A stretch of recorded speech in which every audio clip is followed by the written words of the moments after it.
Hey guys, welcome back to Fully Spooled. My name is Jeff, and today we're going to get the power steering installed on the LS swapped Lexus SC400, installing a power steering cooler and then a high pressure and low pressure lines.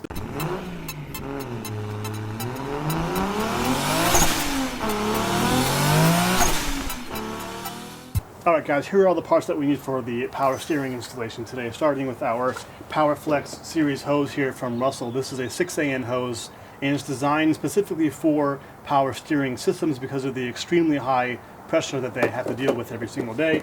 I bought all of this 3/8 inch return hose here, low pressure hose, because I didn't realize that there would actually be a return hose with my cooler here. This is the power steering cooler from Derale with a 3/8 inch internal diameter as well. And this should be a pretty good size cooler, I think, for my power steering system. It comes with an entire install kit, but I'm going to use all of this for the other hoses in my engine bay, like my PCV system, for example. So I did need a bunch of that anyway. This ended up being a really good deal at about $1 a foot, which is a nice, good price.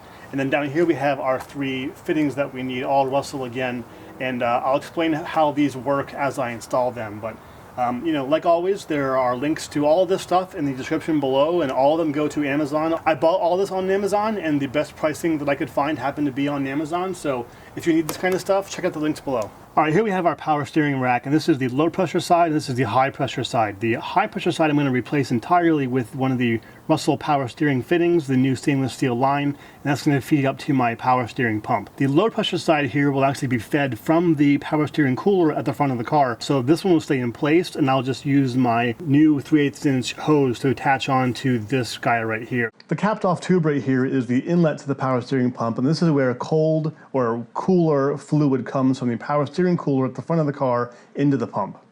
This threaded hole at the bottom of the pump here is the outlet, and this is where high pressure fluid leaves the pump and goes straight down to the power steering rack below. So our first fitting that we're going to use here is this Russell 6480/60, and this threads straight into the power steering pump and acts as sort of an adapter from the power steering threads to a 6AN line, which is where this guy comes into place. This is the Russell 620421, and this is basically just a 90-degree bend, which is all 6AN. So it goes from this 6AN side here straight down 90 degrees towards the rack below it. So first we'll thread the O-ring side of this fitting straight into the power steering pump. And because there's an O-ring, you don't need any kind of Teflon paste or tape or anything like that.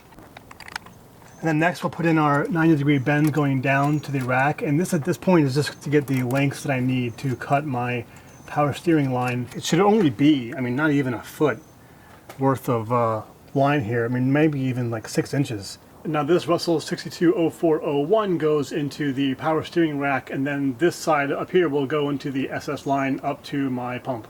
I forgot to mention this guy earlier, and this threads into the steering rack on this side and goes up to the 6AN fitting on this side that goes up to your line right there. So you have to have this fitting to go onto the rack. I got this from Drift Motion for about $6.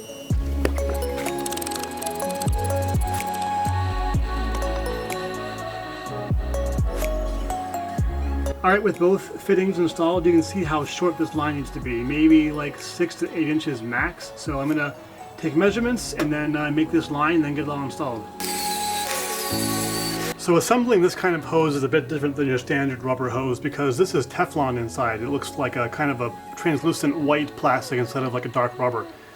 What happens here is this is a steel socket or hose end here, which has your main fitting, your ferrule inside, and then your socket right there. So what you have to do first here is put your socket in place, and I would say do that before you take the tape off because it'll be way easier. Okay, so maybe use less tape than I use, but just get your socket on first before you do anything else. So next you can take off this tape, and what's interesting is this ferrule, it looks way too big to fit inside like a normal fitting would go, and that's because you have to get this tapered end in between the stainless steel wire on the outside and this Teflon on the inside. So let's give this a shot. It feels weird purposely pushing out the braided part because normally you're trying to fight that from happening, but in this case this is what you want exactly. So you kind of just get it started, and then you just insert this guy into the Teflon part. Then once you have it close enough that I can start catching the threads, you just take an 11/16 wrench on both sides here, and then it'll just tighten itself on. Alright, so once you have it nice and tight, that's it. In many ways, it's much easier than your standard AN, you know, like rubber line fitting, in my opinion. And it's nice and tight and it won't burst.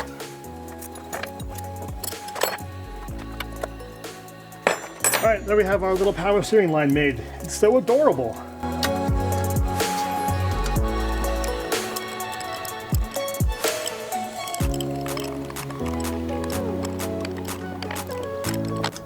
Alright, and there is the high pressure line all hooked up from the rack down there up to the pump.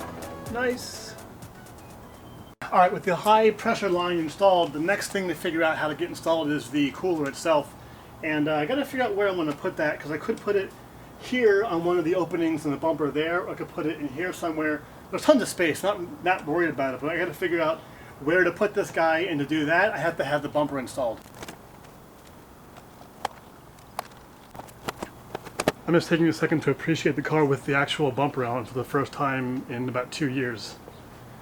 It's gonna look so good when it's all done. So as we can see here, there are a lot of places that we can mount this cooler. It could be behind those vents right there, anywhere in here, because there's a ton of space in there. I don't know if you can see it through the camera, but there's like 1.5 feet of space between this guy right here and the radiator and stuff. So I gotta just figure out what makes the most sense for routing the lines, and if I can get it installed right behind this guy, that'd be ideal, I think. I'm so excited to get rid of all of these lines that have been dangling under the engine for the last 1.5 years. This is going to be a nice cathartic moment. So I've had my bumper on and off the car a few times now, trying to figure out where to mount this guy, and for a while I thought I would put it right here using some bolt holes up there. Because there's an opening from the front bumper right there. But I do remember that the Formula Drift rules state that all the fluids must be inside the frame rails, which means it has to be in here somewhere. And that makes sense because at the Long Beach 2018 inaugural race, the Ferrari ended up hitting a wall and bursting into flames because it had some fluid either outside the frame rails or close to it or whatever it was. I want to avoid that at all costs. So I think I'm going to mount it right here instead next to the other oil cooler that I installed, and that way I can have it right in the airflow to the bumper, and I can run my hose right up to the inlets and outlets here, and then this can go behind the cooler and up and over where the other cooler lines go to avoid being outside the frame rails as per the rules. So to mount that, I went and got some flat stock here, 1/8" steel from Home Depot, which I'm going to drill a hole in the end here and then bend it 90 degrees and do 2 little metal, steel brackets coming up here. And then I'll bolt it up there using these little insulated hose clamps that'll help with vibrations and keep everything nice and tidy, hopefully. So I made my little template, which will be bent like this. So I gotta just figure out how long this guy has to be, cut it there, then do my little 90-degree bend, drill some holes, and we should be good.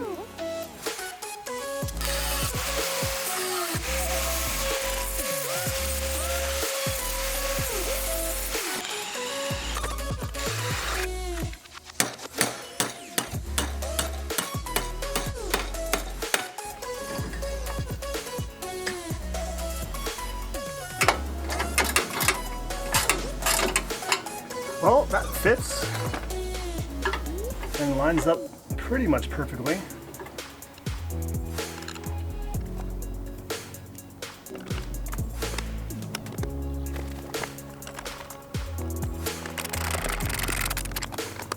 That turned out pretty well. I think I need to paint these brackets so they don't rust since they are steel, but other than that I have to go get 4 new bolts and nuts for these guys, and then that should be done. Next I got to get my hoses mounted up here, and then I should be almost done with this entire process. While the paint dries on those brackets, I'm going to get my hoses hooked up here.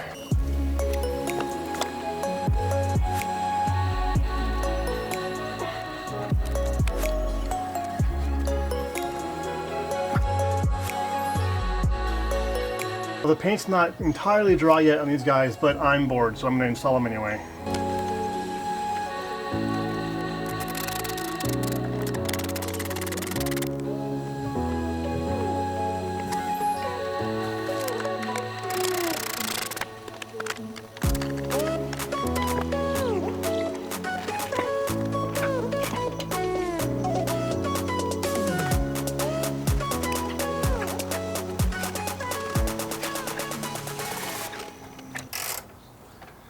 There I have it all mounted up. Looks pretty good. I was getting ready to put the hose clamp on this line, and I realized I didn't like the way it goes down and up like this, and then I thought, well, that's no other way around it because this thing points down. Then I realized that I can probably just take this guy off, flip it over, and have that point up. That's so much smarter.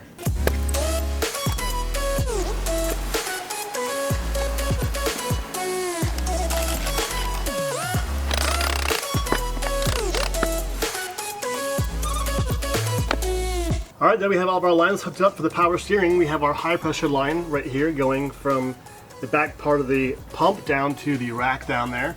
And then from there we have our low pressure line coming out of here with our new flipped around little line right there, up and around here to the front of the radiator. I put some old foam insulation that I had from the 1UZ around both lines here because they're going to kind of rub against the radiator a little bit.